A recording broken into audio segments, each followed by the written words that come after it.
What is good? What is up? It's Jordan and Texans Thoughts, and we're back with another episode today. We've got another special one, another special guest leading up to the 2022 NFL Draft. It is officially draft week, y'all. We've come so far. I'm so excited. And that means we got some housekeeping on our hands just before we start. I wanted to remind y'all that I'll be coming to Houston. I'll be here on the 28th to the 30th. We're covering the draft live with Texans Unfiltered at Kobo's Barbecue. So come through for day one and day two. Every pick will be breaking down, analyzed, all that good stuff. Come get some good food, some good drinks, and hang out with your boy. I'm looking forward to it, man. But now that is out the way, we've got a special guest today. That is TJ Randall, the Assistant Director of Player Personnel for University of Houston. TJ, thank you so much for joining me today. How are you doing, my guy? I appreciate it, Jordan, man. I'm doing well. It's a pleasure to be here, talk some ball, and get a chance to talk about these prospects. Let's do it, man. I'm super pumped. For me, the NFL draft, it's the best time of the year. It's my Christmas. And I know for someone like you who has gone into scouting and is working with the personnel department now, it must be a really exciting time for you, huh? Are you excited? 100%, 100%. You know, like you said, it's like Christmas morning, but you get it 3 days out of the year, which is nice. So, yeah, just excited. You know, every year you get a chance to evaluate some of these players, and especially working in college football, you get to see a lot of these guys, you know, firsthand, like Icky, NC State, and a guy like Matt Corral, getting a chance to. Haven't seen those guys live. It's cool to kind of see their lives change and realize a goal that they've been working towards. For sure. There's definitely multiple aspects of this NFL draft. I always look at it. I was used to look at it, I guess, from the angle of I want to evaluate these players. I want to see if my vision of these players matches the NFL's vision of these players. Am I right? Do I know what the hell I'm talking about? And seeing that side of it. But then there's also the side man, these are kids that are my age trying to fulfill their life dream, trying to go to the freaking NFL, something I'll never be able to do, So it's really fun to see for sure. And so, yeah, I mean, getting into that, I would love to hear kind of, your journey of getting into scouting, working for Houston. So you spent 4 years at Liberty before Houston, and now you are the Assistant Director of Player Personnel. That title doesn't just get handed out to anyone, TJ. So tell me about your story, about your journey, how you got into football, how you got into scouting, and your kind of rise, man. Yeah, will do, man. I'm first things first. I'm kind of a long storyteller, so just kind of strap up and buckle in. But man, going way back, so I've kind of grown up around the game. My dad, he's coached football for 25, 30 years at the high school and junior college level. So it's just one of those things, you just kind of naturally grew up around it, and I gravitated towards it, obviously, because, it's my dad for one. And for two, just when you're doing something for that long, it's hard to kind of, and football itself, working in the profession, it takes up a lot of your time. Right. So having spent that much time around him and seeing how much an impact it had on his life, it was just something I naturally followed. So, I played in high school, got recruited a little bit, some small schools, went to a small school out in LA, did school there, did track, did football. So that's kind of where a lot of what I'm doing now was kind of fostered and developed. Really started just doing mock drafts when I was a freshman in college. And then it's just one of those things. Every year I used to buy the magazine, the draft magazine, prospects, do your own mock draft. So I did that when I was a kid, but growing up, as I kind of got older and got into college, that was kind of the age of when the online kind of world blew up in terms of mock drafts, scouting reports, all that stuff was as accessible as it ever had been. So I kind of just naturally gravitated towards it, got into it, started doing some stuff for a few different sites. And it didn't really become like a profession really until I was graduating college the summer going into my last year of undergrad. Had an opportunity to go out to Liberty and volunteer for a summer in the recruiting department.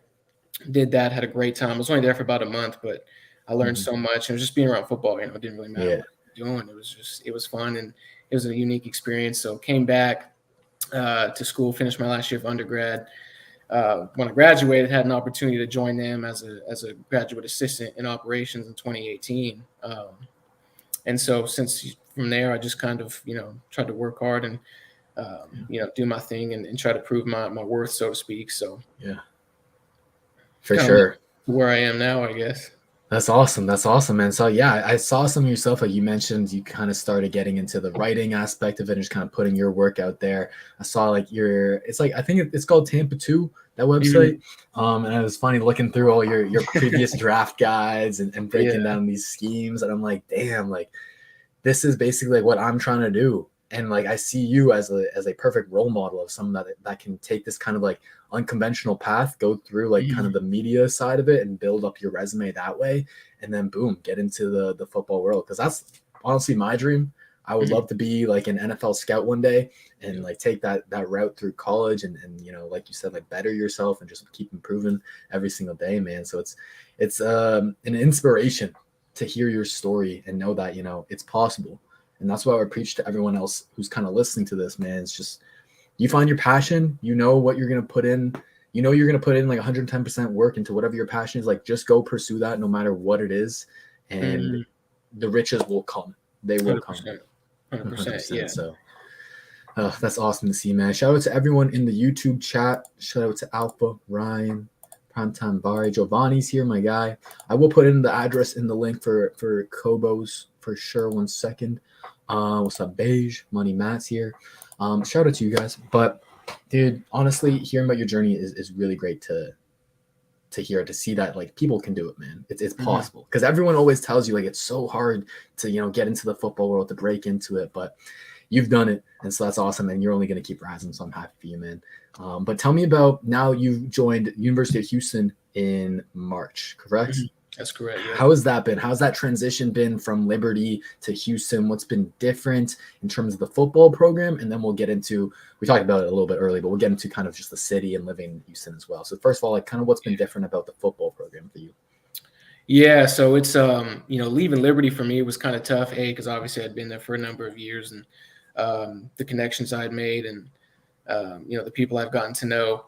That always makes it tough, right? But you know, seeing the progression from the program from when I got there in 2018 to where we were in 21, you know, we had done an amazing job recruiting, developing, and it was just tough from that standpoint because I was really kind of committed and connected to our last few signing classes, right? Yeah. And for me, it was like I took a lot of pride and joy in seeing how our recruiting classes, you know, just affected the on-field performance, right? It's really neat to see the guys that you like, guys that you sign, add to your program, and you see the on-field product come to fruition, right? So that was always neat. You know, our recruiting department was amazing. Did a great job evaluating players and trying to bring in guys that could take us to the next level, because we knew we were always going to join a conference and, you know, kind of take the program to the next level, right? So that was, for me, that was the coolest thing about it. Was we saw us go from, you know, 6-6 first year FBS program to winning 10 games, and you know, our 2021, we really should have done a little bit better than we did, and we still went 8-5, right? So it was cool to see the standard shift in such a short amount of time. And transitioning to Houston, it's kind of the same thing, just on a bigger scale, right? Because they were already in the AAC, they're competitive, 12 games, beat Auburn in the Birmingham Bowl, all huge, tremendous accomplishments. But to see them now, as we kind of work our way to the Big 12, that's what it is, right? You're, you know, competing against TCU, Baylor, Oklahoma State. So it's the same thing that you're trying to emulate, just on a grander scale, right? And it's been neat working for Houston, because now, like our program, we have access to a much bigger pool of talent than we kind of did at Liberty, right? And that's just location and opportunities, a lot of things that really are outside of Liberty's control. But just being in Houston, you get to see, you know, there are 4 and even some 5 stars that we are having legitimate conversations about, right? And it's not really like a pipe dream for some of these guys. So I'm really, really excited about where the program is heading. That was kind of the tipping point for me when I looked at the situation, when I had the opportunity to leave. It was like, what's gonna pull me away from Liberty, right? And that was kind of the biggest thing, was as this program has already been on the right track and the right path and winning. Because that was my thing. It was like, I don't want to go to a program that's not. I don't want to leave my situation to a program that's not on the same, at least caliber, or on the same, you know, winning a lot of games. So that was the tipping point. They're on the right path as they go into the Big 12. We're going to have a chance to really compete, you know, in this thing from day one, and genuinely compete for a conference championship when we get there. So that's been the coolest part about this whole deal. And I think the future for our program is unbelievably bright. I think so too. I definitely think so. I think you're getting in at a perfect time, and them adding you is only going to be, you know, such an asset that's going to keep pushing them up on that trajectory for sure. But I guess one thing I was curious to ask you about is kind of for the people that want to know, maybe what does like a day-to-day look like for a scout, for a personnel member, for an assistant director of player personnel like yourself? What does that kind of look like in terms of, I guess in season and during the off season as well? Because I imagine they're quite different. Right. Yeah. So kind of like what you said, the day in the life kind of changes when you're in season, when you're out of season. It really kind of shifts how the recruiting calendar shifts, right? Because, right now we're in an evaluation period. And before that, or after that, we'll be in a dead period, right? So as we transition in and out, the tasks kind of transition, right? So getting prepared for the evaluation period, it's getting ready to send our coaches out on the road. It's planning their schedule, making sure they have all the right information before they go out to these schools. Hey, here are the kids that we evaluated that we really, really like. Probably kids that we need to get offers out to. Here are some other guys we've watched that maybe we need to see, really need to get a live evaluation on. You can't miss this one, right? So that day in the life is kind of right now is kind of what that focuses on, right? We're gathering all this information while they're out on the road, continuing to do evaluations. But also, while we're in-house, we're having recruiting visits, official visits, unofficial visits. We just finished up spring ball. We had unofficial visits during practice. So that's kind of what the day in the life is looking like right now. And it really kind of replicates that when we're in season too. When we're in season, coaches really aren't out on the road recruiting unless we're in the bye week or unless there's a certain situation game week. It kind of depends. But once we get into the dead period, that's when everything really slows down for us, kind of when we take our vacation, just because, there's nothing. Can't have prospects on campus, can't go see them. So it's ever changing. It keeps you on your toes, which is what I love the most about it. It's you're not just doing the same one or two things every day, really every week. So. Yeah, for sure. No, I feel like a lot of people my age right now, going from I'm on my last, I'm graduating, and so everyone's kind of freaking out about, what comes next. I don't want to work this 9-to-5 job. It's gonna be the same thing over and over again. It's boring. Like that's definitely how I'm feeling. I couldn't do a desk job all day long. 100%. And so that's part of like kind of the unpredictability and the variability of football and just how it switches up for sure. It keeps you on your toes, huh? It keeps things interesting. That's exactly right. It keeps things interesting. That's for sure. For sure. That's awesome. So I guess kind of just continuing on that, you talked kind of about your favorite part of working for UH. Actually we'll go back to Liberty a little bit, because as we kind of transition to talking about these players in the 2022 NFL draft, we should start chronological order with your time at Liberty. I mean, there's a star right there now in Malik Willis, who could potentially be the second overall pick, as high as there to the Detroit Lions. Like, his future is about to change. So I want to get some great insights from you, who's spent multiple years around Malik, 2 years, I believe, right?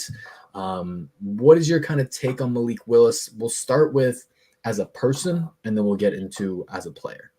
Yeah. So kind of like we were talking about prior to the show, he's my favorite thing when it comes to talking about Malik. I could sit here and say a lot of what's already been said about him as a player, and I'll give you some of that a little bit later, of course. I've got a couple stories for sure, but I just kind of like talking about, and, having spent time around him, I've gotten to know him a little bit, obviously, and he's just a guy that, for me, you watch him take that step and that transition into a leader. When he first got there in 2019, he couldn't play, obviously, because of the transfer rules. So, it was funny listening to some of our defensive coaches while he was on scout team just wrecking shop, right? Because he was who he was even before he became what he is now. But man, he's just the consummate leader. Like, he is the guy who guys really rally around. I'll say this: when we played North Texas this past year and we got down 2 touchdowns in a hurry. We were all kind of shocked, right? It was very, very shocking. We got down in a hurry, and we just weren't playing well, weren't finishing, weren't capitalizing. He went down in the third quarter with what they thought was a broken foot. So he comes out of the game, and he's going to get X-ray for a broken foot. And the third quarter progresses. We're kind of getting in the fourth, and we might have been down 17 or even 21 at this point. He comes back, sure enough, find out his foot was not broken. It was just a very, very bad injury. And obviously, like, he toughed it out the whole way through, and he comes back in with a couple minutes left in the third quarter. And I mean, he scores 3 touchdowns in the last 18 minutes of the game, and we win the game by 9 points. And it was just that to me, I mean, that was, kind of towards the back half of the season. So you kind of saw it before then, but that was the moment right there where it was like, his presence is different. Like you really saw, like a lot of people can sit and say and talk about a presence, but really not know how to identify it, or really how it feels or how it manifests and matriculates. But you saw it right then and there. Like it was just different. He came back and he was making plays, and that was really just who he is. He was the same guy every day. Last year, as we kind of towards the back half of the season, we lost some games. We weren't playing well. He was still the same guy every day at practice. He's the guy that's dancing around, same guy you see dancing around at the Senior Bowl. That's who he was at Liberty. And it's just like that for me is like, that's who he is, right? He's consistent. He's the same guy. He's the same guy who throws, 3 touchdowns against Middle Tennessee, and we win by 2 or 3 touchdowns. And he comes off the field, even though he's throwing 2 picks, and is apologizing to Coach Freeze. That's just who he is. Like we won the game by multiple scores, and he played well enough for us to, have a steady lead, but it was still like, I wasn't up to my standard. Right. So that's who he is, man. Guys just gravitate towards him. He was kind of the soft-spoken guy who really developed that leadership role, and guys just follow him. So it's just, I'm really excited for him, just as a person, obviously him and his family, they're huge supporters of him. They're at every game, and seeing how he interacts with them is, I'm thrilled for him for sure. That's awesome. That's awesome to hear. It definitely seems like he kind of has those leadership traits that are just like, they're just not coachable. It's kind of like you're either born with it, or maybe you can develop it a little bit, but for the most part, it seems like he's just kind of a natural born leader. And of course, the NFL, like the quarterback position, that's what you need. You absolutely need that in the NFL to be like a franchise guy. So that's great to hear. I actually have a funny story about Malik. I went down to the Senior Bowl, and it was after the game, and I was about to leave the stadium, and I see Malik, and I see with 2 people, like it seemed like his dad and his mom, and they were walking out of the stadium. I'm like, this is so weird. Like no one's here at the stadium. It's me and it's them. It's the 4 of us. And I see him from a distance. It's maybe 20 yards, something like that. And I see like he even has his hoodie, like his logo, like the MW logo. And I'm walking up to him like, oh, you know what? I'm so nervous. Like I'm just this nobody here. But it's Malik Willis. Like I gotta go ask him for an autograph or a photo, whatever it is. So like I get up the balls to ask him for a photo. I'm like, hey Malik, you think I can get a photo real quick? Like big fan, like stuff like that. And then he turns to me, and I get a closer look at him, and he goes to me, and he's like, I'm not Malik, I'm his brother. That's fair. They do look a lot alike. So they're twins, man. They look identical. Yeah. It's absolutely crazy. It is. Yeah. Right. I was like apologizing profusely. And I was such like, oh my God, I was so embarrassed. Oh my God. And then the parents are like, oh, look, you don't want no photo with you no more. Now that you're not Malik. Like, oh my God. I just made such like an ass of myself. But it was a funny story. I still ended up getting a photo with them. And like whenever I show people a photo, like, you sure that's not Malik? Like maybe they're just messing with you. Like, it's that's crazy. But man. Oh my gosh. No, he seems like a really great guy to be around. And I totally get that feeling of like you gravitate towards him, and you need that in the NFL. So that's great to hear. I guess in terms of, like you said, like the scouting reports are out there on him, but I feel like getting the insights from you will be, I mean, it's hard to say it'd be less biased because, you've been with Liberty and whatnot, but I feel like it'll be less biased than what the media is putting out there, because a lot of the time, modern NFL media, they've got their own narratives to spew, and they'll kind of attach their narratives to, something that might not have actual ground to say. Right. So from your perspective, from what you've seen, seeing Malik day in, day out, practices, not only just games, but practices and all that stuff in the film room, locker room, all that good stuff, kind of give us, maybe a quick rundown, quick scouting report of who Malik Willis is as a quarterback. Yeah. The thing that stands out about him, it's very easy to see when you watch any game. And probably the biggest reason I think he will be a success in the league is he's athletic, his athleticism, and that's the umbrella term, right? It encompasses so much. He can, within the pocket, outside of the pocket, his ability to improvise. I go back to that North Texas game where we were backed up. We were coming out, and the pocket breaks down, and he is trying to find something to do, and he rolls left. and he shovels the ball out to our running back who picks up 15, 20 yards. And it was just, I mean, for us, we were like, oh, that's just Malik. But for any other quarterback who would do it, is a great play, right? And I think one of the misconceptions about Malik, and hopefully my bias doesn't show, but I think he's a much better pocket passer than what he's given credit to. I'll go to the Ole Miss game that a lot of people may think, they may say that that's probably not his best game. Maybe it's not. From a pocket standpoint, I think he did a great job of shuffling, resetting, constant pressure, right? I mean, it's Ole Miss. They have some studs up front. So he did a great job he's a guy who's obviously probably he's the most athletic quarterback in the draft, right? And one of the most athletic probably within the last 4, 5, 6 years. But he's a guy that he's so athletic. He's not a guy who's going to run first, right? He's going to try to extend it within the pocket. He can play outside of structure. He doesn't have to rely on his legs at all, even though he can make tons of plays. You see the UAB run he had, the run in our bowl game against Eastern Michigan where he cut back and it was 40-yard touchdown run. So that's what I think is the biggest plus about his game, in my opinion, is that he's a mobile quarterback who doesn't look to be mobile first, right? He trusts his arm. I think he's starting to know his strengths and weaknesses a little bit more. It's always tough with guys who have an arm of his caliber, right? Because they think they can make every throw. And 99% of the time he can. So I don't blame him. But it's just learning situationally when's the best time to make those kinds of throws. So that's kind of how I view him, the lens I view him through. And that's where the game's going, right? The game is going to these athletic, these mobile quarterbacks.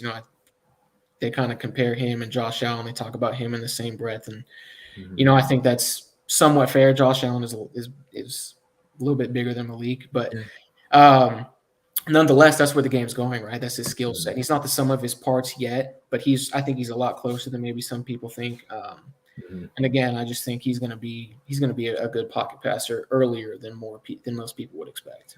Yeah, no, I agree with that too. I think there's a lot of flashes on the film of some really like high level throws in terms of understanding, what his offensive play call is, what the defense is looking like pre-snap, and kind of knowing where to go with the ball based off of that look. I saw a few good reps of that throughout his film the past 2 seasons. So I like him a lot. I'm very high on him. I think I agree with you. Like I do think he has a bit higher of a floor than people might think. Number one, because of the athleticism. Like that's going to get him out of a lot of tricky scenarios. And then like he can kind of be a guy that how do I describe this best? Like maybe you want to like get him a lot of easier kind of throws early in the game to get him in rhythm, like whether it's off bootlegs, moving the pocket, stuff like that. And then like when he's in rhythm, man, like he's really able to connect on his passes. And I think like you said, like ironing out maybe the decision making in terms of understanding like his own limits, I guess, like that comes with pretty much every young quarterback. Like that usually will get ironed out in the NFL. So I'm really not worried about that whatsoever. I think if he goes to a good situation with a patient coaching staff and just like a good coaching staff that knows what they're doing, like he's going to be completely fine. I think he'll be a long-time starter in the league for sure. Do you have like one scenario, one team that you're really hoping he goes to? Oh man, I don't want to throw any teams under the bus. I have a longer list of teams I don't want him to go to. Exactly. It was neat, being down at the Senior Bowl there too, seeing how much time he spent around Mike Tomlin and those guys. I would love to see him go to the Steelers. Before the season, I was pounding the drum and I was saying to anybody who would listen before the season, I would love for him to go to Atlanta because he was from Atlanta. Ryan was there. I could not have thought of a better situation. Now it's changed a little bit with him being in Indy and I think Mariota's there. I mean, not that Mariota's necessarily the long-term starter, but I would probably say Pittsburgh or maybe New Orleans. I think it's stable franchises, right, that have guys there that he doesn't necessarily have to play right away if they deem he's not ready. So that's kind of what I'm rooting for. I'm still rooting for Atlanta, even if they want to take him. By all means, that would be pretty sweet. At 8, honestly, I can see it. It would be a big shocker, but that's the whole thing about this draft class this year. Is there's not really a consensus in the top 10. It's gonna be unpredictable. It's gonna be crazy. So, man, strap in, draft fans. Strap in. You got a couple quarterbacks who knows? Those are the wild cards every year, right? And this feels like this year more than ever. So.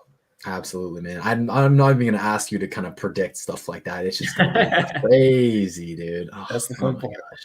Any Texans topic? We will get right into more Houston-related players and players that have met with the Texans, because all three UH players we're about to talk about right now have met with the Texans in some capacity. So these are guys that they're interested in, they want to do more homework on, and potentially could be new Texans come this Thursday and Friday and Saturday. God damn, it's Crazy. really snuck up on me, Couple more days. Couple more days. All right, so let's get into, we talked about Malik Willis at Liberty and the time that you've spent with him. Now let's go to the University of Houston, and you just joined the squad in March, but I imagine you've gotten still, if you've done your homework on these players, you know who they are, kind of their strengths and weaknesses and stuff. So let's go through these three main names from the University of Houston, starting with Logan Hall. And so for you guys who don't know, he's a defensive lineman, 6'6", 283 pounds, 24 years old. He really had a breakout 2021 season with 13 TFLs and 6 sacks. He's kind of projected as like an early second-round pick by most mock draft sites, but we'll see how it turns out in the real one. He's had a top 30 visit with the Texans. So the Texans, I guess each team is only given 30 of these top 30 visits where they can bring the prospect into their stadium, get them to meet their coaching staff, medical staff, training staff, all that good stuff. And it's really the most like intimate kind of visit that you can potentially have. And to me, it holds more weight than, meeting a guy at the Senior Bowl, meeting a guy at the Combine, Pro Days, stuff like that. Like this is really kind of showcasing who the Texans really want to do their most homework on and are most interested in my opinion. So Logan Hall is one of those guys. He's really powerful. He's a long dude. He's quick for his size. He's versatile, plays a little bit on the inside, a little bit on the outside as well. I like him a lot on the inside. I'll ask you kind of how you see him best fitting in the NFL. But just kind of more information about Hall, like from what I was able to find in terms of research and learning more about him, like he seems like he is a guy that the coaches absolutely love. He's known for kind of his work ethic, whether that's in the weight room, in practice, in the film room. And he's grown a lot since he got to Houston. He came there at 225 and now he's at 283. So that kind of is a testament to, putting in the work, doing what's necessary to become the player that the coaching staff believes he should be. So with that being said, with that little debrief from what I know of Logan Hall, what are your kind of overall thoughts on Logan Hall? Where do you see him kind of fitting best in the NFL? Because I know that's a big thing with him is like he's versatile, but at the end of the day, you kind of have to give him some sort of, you need to have some sort of plan of the best way to help him succeed. So what are your thoughts on Logan Hall? Where do you see him best succeeding in the NFL? Yeah. So what's neat about a guy like Logan is I think maybe, 7, 8, 9 years ago, he would have been a guy that would have been pigeonholed into one or, maybe a square peg in a round hole or pigeonholed into one area of the defense. Right. But as offenses have changed and shifted and become more multiple, more athletic, right, defenses have had to respond. So naturally, I think at the NFL level, you kind of have moved away from your static, like odd and even fronts specifically. And obviously, you always have your base defense. That is what it is. But a guy like him, he fits inside or outside at this level because, or at the NFL level, because there's so much movement and different looks, especially up front, right? So primarily, I think for guys who are outside, if you're going to rush the passer, if you're going to be on the edge, right, probably the main trait is you got to be athletic, right? You got to have some sort of semblance of athleticism to rush the passer at the next level. And that's what he has. He has enough athleticism to survive on the edge for sure. He's long. You pull up his spider chart on Mock Draftable and you compare it to, the other D tackles. Yeah. He's 80th percentile in just about every athletic testing measure. And obviously he's 6'6", 285. So I think he's a guy who really, he did a lot of his damage for us with his hand in the dirt inside. And I think he can do the same at the next level. He's quick with his hands. He's strong. I don't know if he has a consistent enough plan yet as a pass rusher to win on the outside right away in the NFL, as his floor. I think his floor is going to be, somewhere as a 3 or 4, maybe even a 5, depending on odd or even front. I know the Texans love, he's kind of shifted to an even front. So naturally, he might kick inside as a 3 tech on some pass rushing downs. He's strong enough to set the edge. It's not going to be an issue for him as a even front end. So, kind of sounds like taking the easy way out. He can do both, but he really can. I mean, a guy like him with his combination of size, athleticism, traits, I would be shocked if he's not a top 40 pick personally, because guys like that in today's day and age traditionally go right in that range. Even a guy like Peyton Turner for them a few years ago. Oh. Same kind of deal, right? Marcus Davenport from the Saints, even a few years back. So I wouldn't be surprised if he snuck his way into the back half of the first round, the back end of the first round. It really wouldn't surprise me. So he's got all the traits to warrant, like I said, a top 40 pick. Once he kind of continues to tie that plan together, he's really, really good with his hands. I mean, he has strong hands. He has quick hands. He's flashed some moves. He's relentless, got a great motor. I think it's really just that's what separates kind of maybe a late first, early second round pick is the smaller nuances of pass rush, right? Because it's art and it's developmental art, right? So I think he's got a chance to be a great player, tons of upside. So he can wreck shop from anywhere. Absolutely. He's crazy. That's how I see it too. And I love the point that you made about, you got to be multiple nowadays. Versatility is only going to be, a benefit to your repertoire. And so Logan Hall, like I agree. Like in terms of projecting for the Texans, like I think ideally he's your strong side DN, like 5 tech on rundowns, set the edge, use those long arms and just reset the line of scrimmage nicely. And then, kick him inside to 3 tech. That's something I wanted to ask you about because I think it's possible for sure. I think if I could put him into any scheme, essentially, I would kind of make him more of a 3-4 DN, ask him to 2 gap or something like that, just because of his length, his ability to read the ball through traffic, and play numerous gaps like that. That's kind of how I envision him best. But I do think he can also do 3 tech. Do you think with Houston's scheme, do you think maybe he was not what was he kind of asked to do in terms of more so getting upfield and a 1 gap penetrating style defense, more so 2 gapping? What was he asked to do, and what did you believe he was kind of most comfortable with? Well, yeah, he definitely did a lot on the interior, and he looks very comfortable. It looks very fluid and natural, right? Because when you're rushing from the edge versus the interior, obviously, it's geometry for one, right? Because the shorter distance from 2 points is a straight line, right? So you have to have a different plan, rushing inside versus outside, dealing with space. So for a guy who's as long as he is, it was surprising to see how comfortable and effective he was as an inside rusher. We used him inside, and we had some good edge rushers last year, obviously with David, and we have another guy I'll kind of talk about later. So he was, I think he's definitely comfortable enough to do it at the next level and handle 2 gaps. Like you said, he's long, he's strong up top, right? He does a really good job, obviously, because he's long, but he does a really good job of kind of keeping his frame clean. And that, again, goes back to how he uses his hands, right? He's not going to stay stuck to blocks for very long at all. If he even gets stuck at all, he wins a lot of the initial engagements. I think he has a good plan on the inside. Don't know if he'll have it on the outside as much. Again, we talked about that, but I think from a comfortability standpoint and a usage standpoint, I think transitioning to the inside at the NFL level should come pretty naturally for him.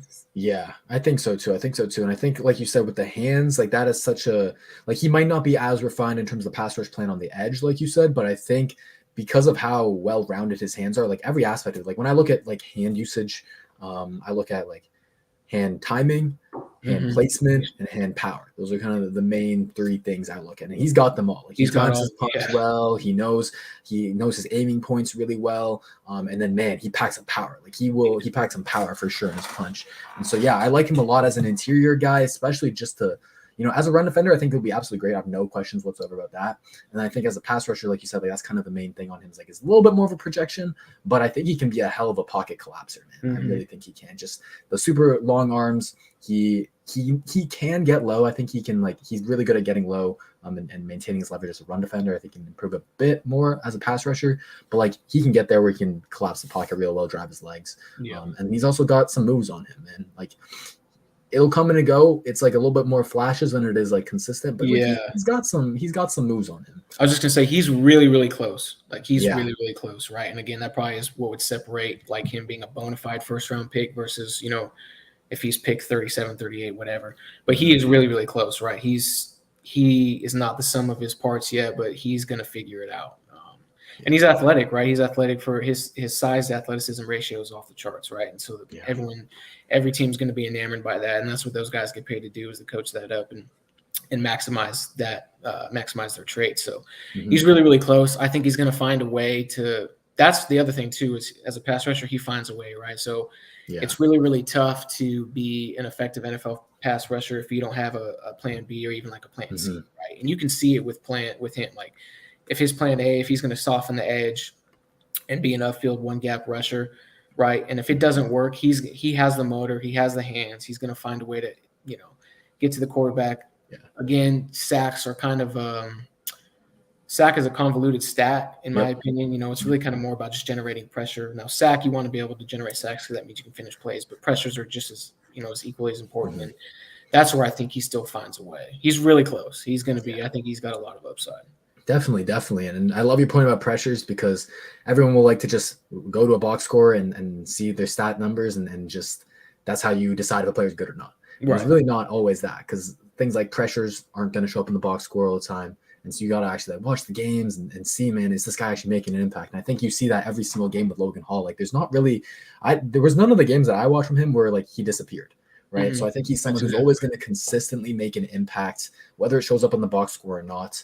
But especially as an interior guy, like you need like interior pressure is the most difficult pressure to evade as a quarterback. That's what really gets to them because they can step up in the pocket if it's exterior pressure. But if you're muddying up the pocket like that, there's nowhere to step into. And so he's a guy like Logan Hall is going to make his edge rushers better as well, help them finish sacks if quarterbacks can't step up in the pocket. So I'm a big fan of Logan Hall. I really liked him. I gave him an early second round grade. Basically for the exact reasons that you said is like, I would like to see a bit more of an advanced pass rush plan. And then he's a bit older at 24. But other than that, like this man is a really clean prospect, I think, in terms of, this is a safe bet for a guy to succeed in the NFL. So I'll be very happy if the Texans selected him at their second round pick, which is 37th overall. There you go. Top 40. And I think that'll be a good spot for Logan Hall to land to, man. 100%. Yeah, 100%. So let's move on. We talked about Logan Hall. We talked about Malik Willis. Let's talk about another Houston Cougar in Marcus Jones. And this guy is I know a lot of Texans fans absolutely love him because he's so fun to watch. I mean, he's one of those guys, and I've always kind of gravitated to these players that, they may be smaller, but they play bigger than their size. They punch above their weight class, and they're feisty dudes. So Marcus Jones, cornerback out of Houston, he's 5'8", 174 pounds. In 2021, just some key stats. Like he had 13 pass breakups and 5 interceptions. He was also the Paul Hornung Award winner. He's kind of known as this really great return specialist, just super versatile. He's played on offense and defense. He's just an athletic, absolute freak. And then he transferred to UH in 2020. He previously played at Troy. So, and he's another player that met with the Texans. I believe he met with them at their local prospect day when they held a bunch of those other Houston prospects. So he's someone the Texans are interested in. They do need cornerback help. Now, my question to you is, do you think Marcus Jones is only a nickel corner? It's tough. He actually spent a lot of time being an outside corner for us, boundary to the field. I did both. So I think what might hinder him at the next level is his length. You can be. I think there's kind of a misconception about cornerback height a little bit. I think there's some truth to it. I think it just gets overblown from a general perspective because length compensates for a lot, right? And that's at any position for that matter. So I think that's kind of where he is deficient. But I also just think that like being a nickel corner, being in the slot in today's football, kind of like starter position. I mean, that's the starting position. They're extremely valuable, and I think it just maximizes his skill set. Like this dude is dynamic. Yeah. I mean, it was fun to watch him. Like just going back through like the AAC, they tweeted out something about like the best returns this year, and he had like 2 or 3 of them. Right? I mean, he's super dynamic. He's quick twitch. He's a little shorter, obviously, but that dude is really instinctive. He has a good feel for space, right? And that's what the nickel. That's what that position is, right? You have to deal with two-way goes. Got to have a good feel for how routes are developing, for releases, for route combos. So, I think just putting him in the slot is the best way to maximize his potential at the next level. And again, kind of a guy who may be like a fringe day 3 or a fringe day 2, day 3 guy. I wouldn't be shocked if he went day 2. I mean, his return value is off the charts. He's got to be the best returner in this class. Yeah. Don't quote me on that because I don't know all the returners in this class, but I do know that if you can return 8 or 9 kicks or punts for touchdowns, you're pretty dang good. Not a lot of people in the history of college football have done that. So he's got a chance again to be like a kind of a top 100 pick. I think he has every opportunity to have a long career in the NFL. I just think that putting him in the slot is where, even though he has played on the outside, he maybe has an opportunity to be a field corner at the next level. But just taking advantage of what he does well just makes a lot of sense. Yeah, no, I absolutely agree with you. I think you always want to play to your prospects' strengths, and in terms of creating a plan for them as the coaching staff, creating a plan for them to, put them in a position to succeed. That's always the saying you hear, right? But it's true. It is absolutely true, because that kind of makes or breaks, these players' success in the NFL. Like a lot of the time, like people like to blame the players for being a bust or for flaming out or whatever, but a lot of the time it's the coaching staff and maybe not utilizing them to their strengths or not. But I'm in agreement with you with Jones. I do think, even though he played outside in college, like his best fit will be in the nickel. Great instincts. Like he wants to tackle. He's feisty. He's super quick. He has all the quickness to defend, slot wide receivers and stuff like that. And then what I also think is, like, I think that's where you definitely want to start him off, but I think he could transition a little bit, and depending on the matchup, he could be a field corner, kind of like Troy Hill. Spent time with the Rams and I was with Browns. Different players, because Jones is a lot more athletic in my opinion, but that same idea is that where he can move inside and out, kind of depending on the matchup. If the opposing team's running, maybe a smaller Z wide receiver, then you can have him falling around to the slot or outside and stuff like that. So I think Jones, at the very least, like, you're getting an ace special teamer, great return guy, and then potential starter as nickel, or really great depth, nickel or outside. So I really like him for sure. Yeah, you think late day 2, early day 3, huh? I think so. I just think that there's too much there to work with to pass him by. Obviously his potential along the perimeter is up for debate, but you return kicks, you make an impact on special teams, you can cover fast, speedy guys in the slot, you're going to have a chance to make a lot of money. Definitely. Nickel's the new base, as they like to say. That's what it is. That's even at the college football level, like that's what it's become. If you have a good nickel coverage corner, I think you can point to a lot of defenses. There's a correlation, right, in the NFL between good defenses, successful defenses, and a successful slot corner, or just number 4, number 5 DB, however you want to quantify it. But I think he's going to be a good fit for the league. Absolutely. I had a point about Jones, and then I completely forgot. I remember my player comp for him. I don't like to do player comps because I feel like they get clickbaited in the media, and people will just say some outlandish things. But the player that he reminded me of, and the way I look at player comps, is it's not necessarily like the success the players had in the career, but it's more like body type, athletic ability, and play style, like that. So the way I look at Marcus Jones is, he reminds me a lot of Amik Robertson out of Louisiana Tech a few years ago. And that guy was one of my draft crushes, man. He plays so hard, so feisty. Like, he kind of has that honey badger mentality that, like, I know you might have a few inches and a lot of pounds on me, but man, I'm going to hit you in your mouth and you're going to feel it next week. For sure. So do you have a player comp for Marcus Jones? Oh man, that's tough. There was initially one of my draft crushes way back when was another La Tech guy who spent some time with the Cowboys, was Xavier Woods.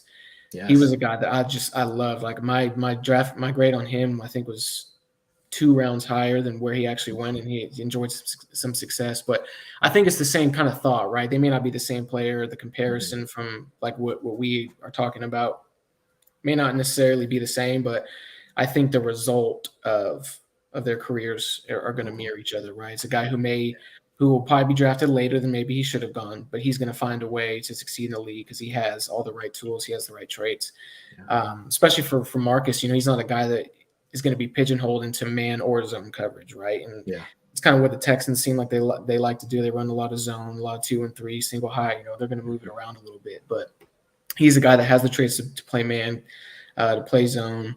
So I guess I'll kind of go with Xavier Woods. Some Cowboy fans or some Texans fans, they may not like that, but I see a lot of similarities between the two of them. Yeah, no, I hear you on that one for sure. I like Jones.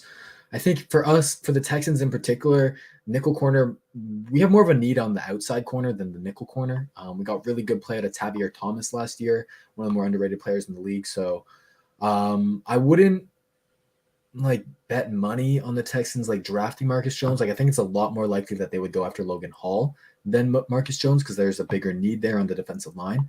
But he's definitely an interesting name to watch out for because man, he's gonna stick in the league. He's gonna have a pretty decent career, man, for sure. So we talked about Logan Hall, we talked about Marcus Jones. Let's get into the last guy on our list for Houston, and that is David Anenih. Is that how you pronounce his last name? I believe so, yeah. Okay. David Anenih. He's an edge rusher, 6'2", 245 pounds. He's a fifth-year senior. He met with the Texans at their local prospect day. He's got some very consistent sack numbers. That's kind of what I noticed out of him. He had in 2018, he had 4, then 2019, 5, 2020, 4.5, and then 2021, 5. So like very consistent there. Maybe you'd like to see a little bit more of an uptick in terms of improvement, but I think this is a player who's gotten better over his time. He kind of profiles as a guy who's athletic, he's got long arms, and maybe more of a designated pass rusher type role in the NFL. That's kind of how he seems to project as. So for Texans fans, think about Jacob Martin, think about our new signing, Ogbo Okoronkwo. I'm going to mess that up so many times. But that's a tongue twister. It is, man. It's tough, man. These names. English is my first language, but I'm still going to suck at it. So I didn't personally do a full evaluation on David for my for my draft guide. He wasn't one of the 222 players I looked at, but I know roughly about him. But I'd love to hear more from you, kind of, his strengths, his weaknesses, and what his game is like. David Anenih. Yeah, so he's a guy really that I didn't really know anything about him up until like pro day, really, because obviously getting in there late and just knowing. It was Logan and Marcus were the two guys, right, and rightfully so. They obviously they've kind of earned that right in the conversation. But when we were at pro day, I saw David, and I didn't know who he was, but I saw him jump for one. I saw him broad jump, and I was like, whoa, that was like, who is this dude? But you can see him when he's standing there, right? You can see. I saw his build. He's very muscular. He's got long arms. I'm pretty sure he's a legit 6'2". I didn't really stand next to him, but looking at him, he's got some good height. And then obviously, when he comes out to run the 40 and he takes his shirt off, this dude is rocked up. And I was like, okay, this dude is something, something serious. So I went back and watched his tape and same kind of deal. He's the athletic numbers that you saw at his pro day, when he had like the 37-inch vert. I think he went 10 plus in the broad. He was 4.65, 4.66 in the 40. I mean, you see that on tape, right? And that's going to be – now he's a little more limited as a player. He's got kind of a narrow skill set.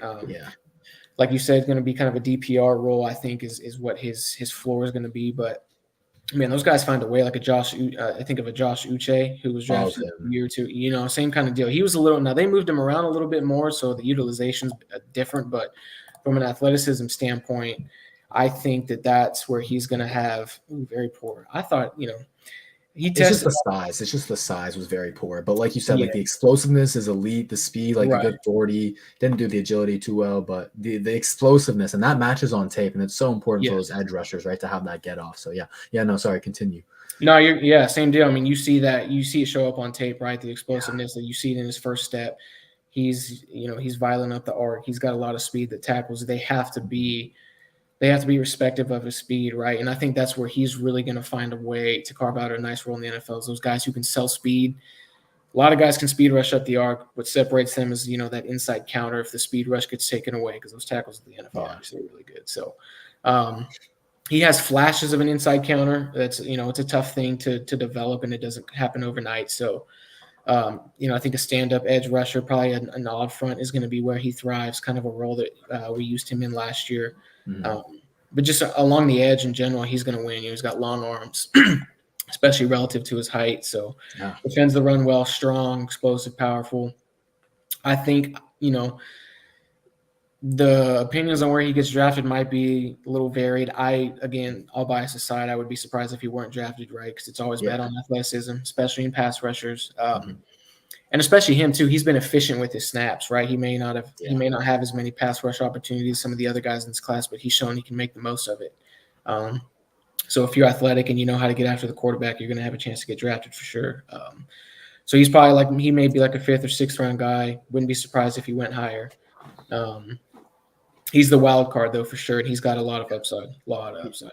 He's definitely the wild card, and he's another one of those guys where it's like, man, this draft is so unpredictable. There's no consensus. Like these guys are gonna go so much higher, so much lower than everyone's projecting. So it's gonna be wild to see. But I do think he's a guy that's teams will bet on 100%. I think you're right. Like there's a lot of the baseline traits of a designated pass rusher to like there. The athleticism, the explosiveness, the arm, like 34-inch arms. Yeah, for a guy he was standing there and his arms were hanging down. I was like, oh, this dude must be something serious. Well, God damn. Okay. Yeah. But yeah, I like him a lot. I think he's a guy that's maybe late day 3, take that upside swing. Because he does have a lot of like, I think, room to improve, I guess that's what I would say, is like in terms of the whole pass rush plan, more consistent with the counters, adding more of a power element to his game. Do you think he can get to that, like adding the speed to power? Yeah, I think that too. Like I think that is even a more technical part of the pass rush than people would maybe give it credit for. I think there's really a unique and specific technique to speed to power, right? It's not just the physical act of going speed to power. You got to sell with leverage. And even that timing, right? It's all timing and leverage. That's what it's about. Now he has the traits to do it. A lot of guys, they can try to wind up and give it their best speed to power, effort. But what helps him is he's as long as he is too, right? So that's only going to make it easier for him. He's got power up top. He's really good with his hands. He has strong hands, right? We talk about the 3 parts of being a hands rusher. He's got those, I think, maybe not as much. They're not as developed as maybe a Logan Hall or some of these other guys, but the promise is there. The flashes are there. So, again, not a guy who's putting it all together, but at least, his floor has got, his floor kind of has to be, I think, 3rd down pass rusher. He can find a way to get after the quarterback for sure. For sure. Just having a guy with that juice. Like, he's going to be like a shot of adrenaline, like kind of like. And I think that designated pass rusher role, like it kind of has like maybe it has a bit of a bad connotation to it because you're not a starter, but like the way I look at it is like a 6-man in basketball. Like it's basically a starter with how much like teams want to like rotate their defensive line nowadays and then have these guys come in fresh. And so if you can be that juice off the bench, like it's a really valuable role for sure. And we know the Texans and Lovie Smith loves to rotate his D line. So and that's what real quick, I'll make a point about this too. When we were at Liberty, we had a D end who was undrafted, Jesse Lemonnier, bounced around a couple camps and then landed with the Lions, and then we signed him this past offseason. And that's exactly what he was for them. He was a guy who could rotate and had a strong last half of the season, generated a couple sacks and pressures. But that's what it is, right? There's value in that. The Lions saw that, hey, we have this guy who's not a full-time pass rusher, even really a full-time, maybe a full-time defensive end, but that's what the game's about, right? It's about being able to pass and get after the passer. So I think, again, a guy like him, because he's athletic as he is and because he's had the production, that's half the battle, right? If you could have all the traits in the world, but when you don't have that production piece, it's going to raise some red flags. But he has that, and that's why I think is what would separate him from maybe like a Jesse or another fringe guy is he's got a chance to hear his name called and find some success pretty early. In the right fit, of course. In the right fit, for sure. But yeah, no, that I really appreciate your insights on these 3 players. We talked about Logan Hall, Marcus Jones, and David Anenih. If you guys are just tuning into the stream now, definitely go check out the audio version. It'll be on, I believe, in Texans podcast for Apple Podcasts, Spotify, all that good stuff. And it'll be back up here on YouTube after this. But we're going to move on to future University of Houston players to look out for because, as you said, like you joined Houston in March, and so you kind of getting more of your homework done on the future classes, right? So who are some guys to look out for, 2023, 2024, just like the main names that we should be looking out for that you believe in highly? Yeah. So first and foremost, obviously our quarterback, Clayton Tune, he's coming off a really, really good season.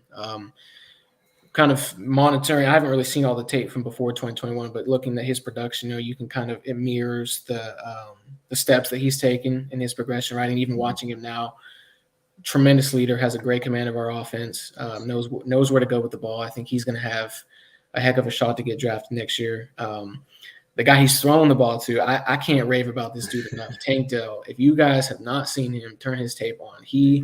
I'm not even lying. No, no exaggeration. He may be one of the most sudden receivers in the country. Wow.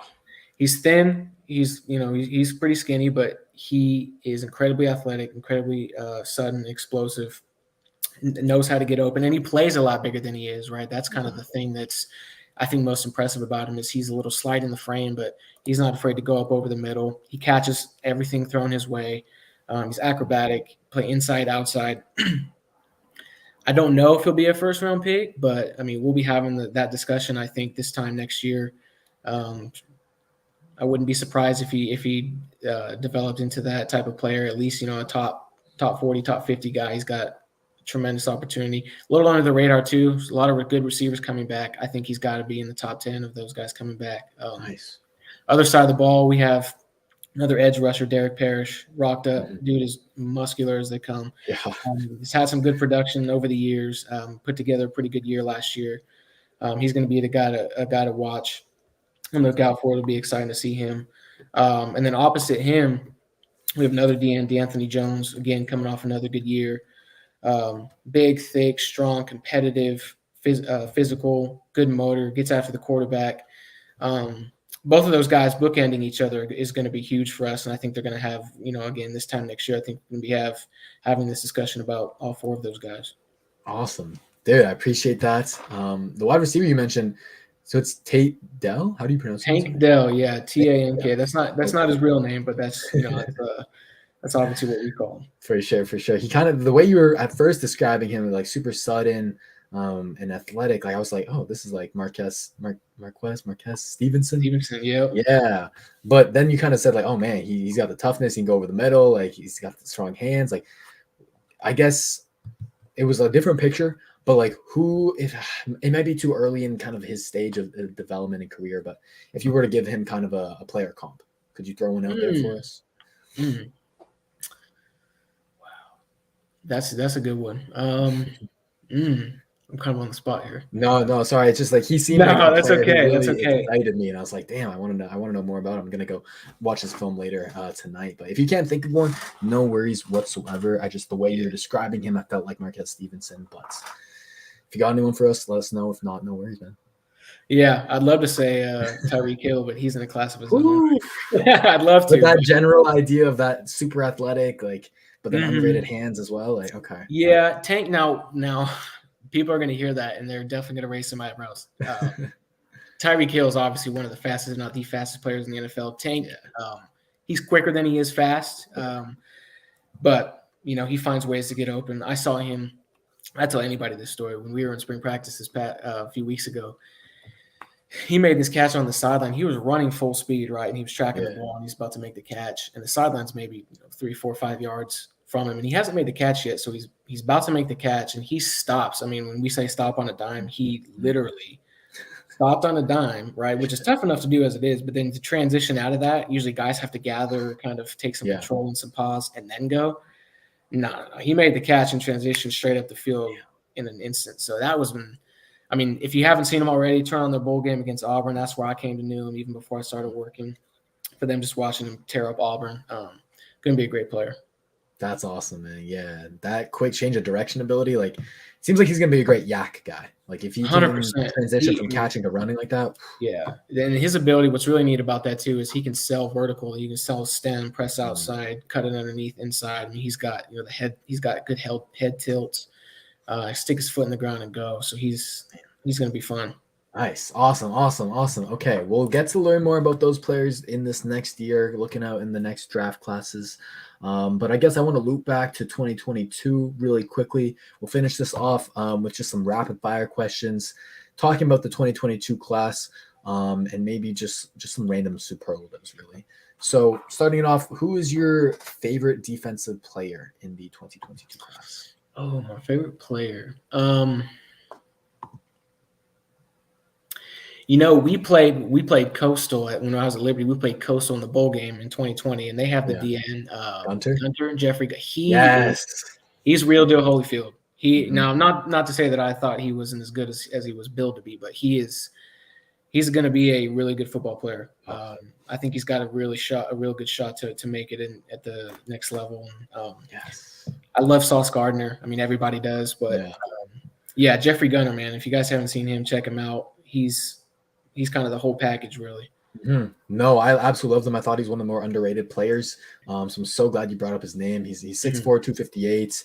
He's pretty rocked up. He's got decently long arms, and he's athletic, man. He will kind of surprise you because he looks like this really well built, bulkier guy, but he's quick. He's quick off the ball, and he shows a lot of pass rush nuance. Right. So, which I was not really expecting out of him. He kind of was built. Yeah, he knows what he's doing. Yeah, absolutely. With his hands, with plan, So I like him a lot. I can see him late day 2, very, very early day 3 at the latest. That's where I would take him. So yeah, I like Jeffrey Gunter a lot. That's your favorite defensive player in the class. Also love Sauce. Love to hear it. Favorite offensive player now? Oh, my favorite offensive player. You know what? I'll go quarterback. I won't say Malik, obviously, but I'll stick with quarterback. Okay. I'll probably say Matt Corral. Yes, I'm another big Matt Corral fan. Oh, my God. Yeah, TJ, let's go. Hey, that dude's the truth. So the guy that we got to see live last year when we played Ole Miss, man, and he is first of all, he's a lot taller than people might think he is, but he is he's tough. I mean, he's running the ball 30 times against Tennessee. He's extremely tough. He is a very, very nuanced passer. He's really, really good. He never panics. He never rushes anything. If it's not there, now he's a guy who can run, but he's not necessarily like a true dual threat. Yeah. But he's tough. He's smart. He knows what he's doing. Obviously, he's got a ton of confidence and moxie. Seeing that dude as a freshman, mixing it up with Mississippi State in the Egg Bowl, that dude's not afraid of anybody, which I would love in my quarterback. So, I really like that guy's game. I think he's gonna have a shot to. He may, depend on where he goes. Obviously, he may have a shot to compete for that starting job in year 1. So, really like that dude. Yeah, 100%. No, I'm fully on board with you. He is my quarterback 1 this year, which is definitely against the consensus. But it's, for me, he has all the athletic ability that you want. Like, maybe he's not Malik Willis as a runner. Maybe he doesn't have Malik Willis's arm, but it's pretty close. Like, he's very mobile. You can drop designated run plays if you want for him. You don't really have to, but you can, and he can make all the throws on the field. Like he's all the throws, man. He can die. He slice and dice us. I'll tell you what, he's a tough one to stop.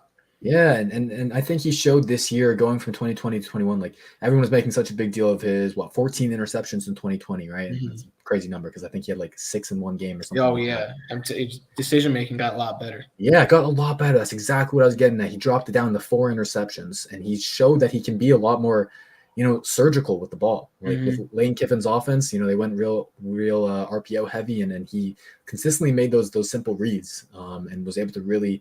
I liked how he was able to kind of move his feet around the pocket really quickly, adjust to different throwing windows, and one thing I noticed with him is he's so manipulative, with his eyes, with his pump fakes.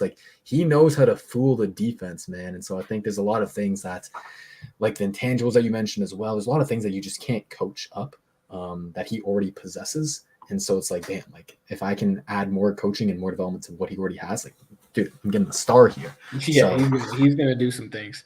He will, for sure. I don't know if he's going to go top 10, first round even, but, man, I think teams are going to regret passing on Matt Corral for sure. For sure. All righty. We did favorite defensive and offensive player. Now let's go to, who do you think is the most overrated player in this class?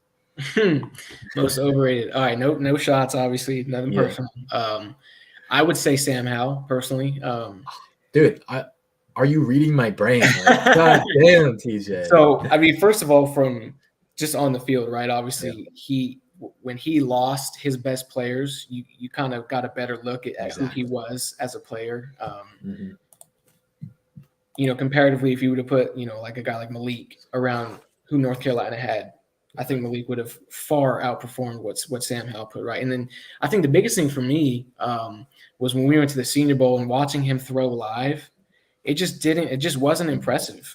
He's got a really long motion, which is kind of strange for a guy who's not a big or long or tall passer. The ball just kind of takes a while to get out. It doesn't really come off his hand the way you would like. And all of those things, really, his motion really just kind of affects his accuracy a little bit. You kind of see that in both in the Senior Bowl practices and on the game film. But it just, he's a guy. I guess he may not even be overrated because no one's really talking about him as like the top QB. I don't think, but just not a guy that I just would really feel all that invested in if he were going to be the face of the franchise. Just from what I've seen on tape and seeing him live. That's exactly how I feel too. Like he's my quarterback 1, 2, 3, 4, 5, 6. Give him a 3rd round grade. Like I don't get the 1st round hype that he's gotten all this past year whatsoever. I think he can be a decent starter, like maybe a like top 20 in the league starter. Like that's like maybe his ceiling. But I just don't really see it. I think he's one of those quarterbacks that like you're gonna need to work on him a lot in terms of like his mechanics and stuff and his drops. Like his drops are horrible out of shotgun. And then so he's not even like as polished as people make him out to be.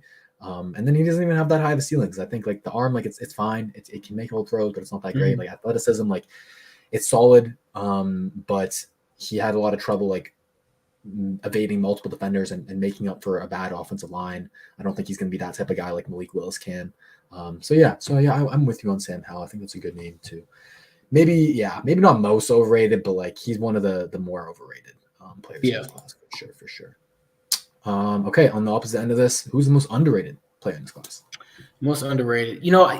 I had this answer picked out, and I felt really good about it. I don't know if he's really still underrated because in the last maybe like week or two, as I've watched more mock drafts, his name's getting some 1st round talk. But George Karlaftis from Purdue, the DN from Purdue. Okay. For me, I think he's mostly underrated just because it's a strong edge group. Obviously, Hutchinson, Thibodeau.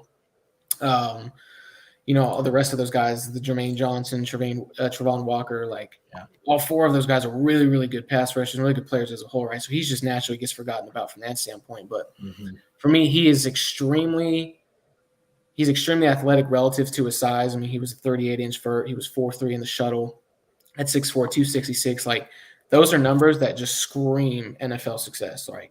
From a predictive measure, right? Like he was a 10 or close to 10-foot broad jump. He's been productive. Like he's going to have a chance to really, I think, catch some people by surprise. And he's young. He's 20. Yeah. Like, will he be a 1st round pick? I don't know. Probably, right? Because he's pass rusher. Everyone needs pass rushers. Those top 4 guys I mentioned, they won't just be 1st round picks. So probably I'll go in the top 15, maybe even the top 12 or 10. So by nature of that, he'll probably be a 1st round pick. But I think for me, he's a guy that I would, if I were in an NFL building, I would be absolutely pounding the table for him. He's going to have a lot of success in the NFL. Yeah, he's one of those guys I've kind of changed my opinion on a few times, but the more I watch his film, the more I like buy into kind of just his raw traits, like his get off, especially from 2-point stance. He kind of has this weird like tilted 2-point stance where, man, he can get off the ball. He comes off the rock for sure. For sure. And then like he's got this like kind of stout build, like 6'3". So he's kind of got already that like lower center of gravity to go up against tackles, and he can just push them back and collapse them, man. Like he's very strong. That speed to power is gonna work all day in the league. And then he just screams like football player to me. Like he's nasty and physical in the trenches. He's got the motor to clean up sacks and pressures from his teammates. Like he's gonna be successful for sure. I definitely think he goes in the 1st round. I think he'll end up being top 20.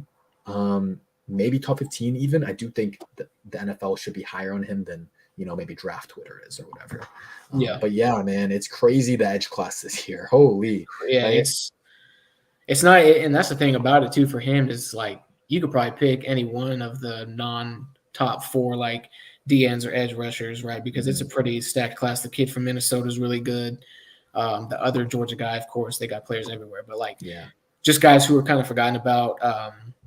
What's his name? Ojabo from Michigan. He's got a chance. Like Benito from Oklahoma. All of those guys really are guys that we could be talking about like any other year as maybe like top 60 picks. But now they may fall like into the 3rd round just because of the strength of the class, right? So for sure. No, it's crazy. Do you also like Arnold Ebiketie out of Penn State? I haven't seen him. Okay.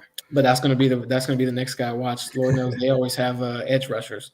Yeah, dude. Oh my gosh. They something is in the water there. Dude. Yeah, they tell you what, all the time. The whole conference issue, really, like all those guys, Maffa from Minnesota, Ohio State, like they always have dudes. So for sure. Okay. So last question, and then we'll let you go. This one's a little bit of a scenario here. So actually, who's your favorite team? Who's your favorite NFL team? The Rams. The Rams. Before they won the Super Bowl, I promise. Ask anybody. Sure. I promise. I have proof. I can prove it. Alrighty. Okay, so if you had to start the Rams from scratch, imagine not a single player on the roster, and you could pick one player from this draft class to start your franchise, be the face of your franchise, who's he gonna be?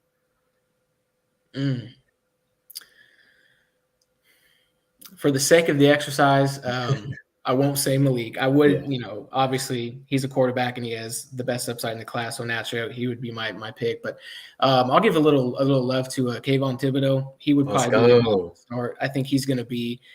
He may not be the world class edge prospect that maybe people thought he would be, or that you may see in other classes. But he's going to be a guy that I'd be surprised if he doesn't average 9 sacks a year in the NFL. And as a multi-Pro Bowl guy, he's going to be steady Eddie. I think he's big, he's long, he's athletic, he's got all the traits. Everything about him and his athletic profile and his skill set says multi-year starter. Like I said, 8 to 10 sack guy. Obviously, that's a premium position, and then that's a quality of play at a premium position that you can bet on for 10 years, however many years. So I'd probably say him. I think he's a safe pick in my opinion. From an on the field standpoint, can't speak to anything off the field that they talk about with him, but he's going to be a really good player. For sure, dude. He's one of my favorites for the Texans third overall pick. I think if he's there, it's a no-brainer. I'm tired of hearing these narratives about he's a bad worker, doesn't care about football, yada yada yada. Like it happens every year, man. It happens every year that these top prospects, like the media world just gets kind of tired of them, and they're like, you know what? Let's talk about this and bring this up and say, oh, NFL teams don't like this. Yeah, it's like they get bored or something. Exactly, man. Like this guy has been the number one guy since he's been in diapers. Like what's changing now? Like it's been crazy, but no, I like that answer a lot. I think that's gonna do it for us, man. Thank you so much, TJ, for joining us. If you guys want to follow TJ, his Twitter's in the description. Go hit him up. Thank you so much for joining us, man. I hope you enjoyed your time on the pod. Yeah, man, I appreciate you having me. It's always fun to this, like you said, it's the best time of the year, right? So it's always fun to talk about these guys in the new crop every year. And this is kind of the time where I'm getting acclimated with everybody, all the prospects, and I'm diving into all the mock drafts. So if you have any, if anyone has any, send them my way. I love reading those things all the time. I won't email you or DM you and scream at you and say you're wrong or you suck. I just want to learn about some more of these guys and maybe some of the diamonds in the rough. There you go. Okay, we'll chat a little bit about that after once we end this. But I got you. But yeah, that's gonna do it for me, guys. If you tuned into the show late, weren't able to capture the entire thing, go to Believe in Texans on Spotify, Apple, all your typical podcast platforms, and go check out the audio version. It'll be up there later tonight and tomorrow, of course. So yeah, man, for the YouTube people, hit the like button, subscribe if you haven't. We're on the road to 6K subs. We're almost there. Appreciate you guys. Could not do it without you and your support. One last reminder, be in Houston this week, going to Kobo's to have a nice draft event, live stream it all, break down every single pick. It'll be a good time. Come get some good food, good drinks, and meet your boy. So that'll do it for me, y'all. Hope you guys enjoyed. Take care. Enjoy the rest of y'all week, and look forward to Thursday, man. Take it easy, and remember, the film don't lie.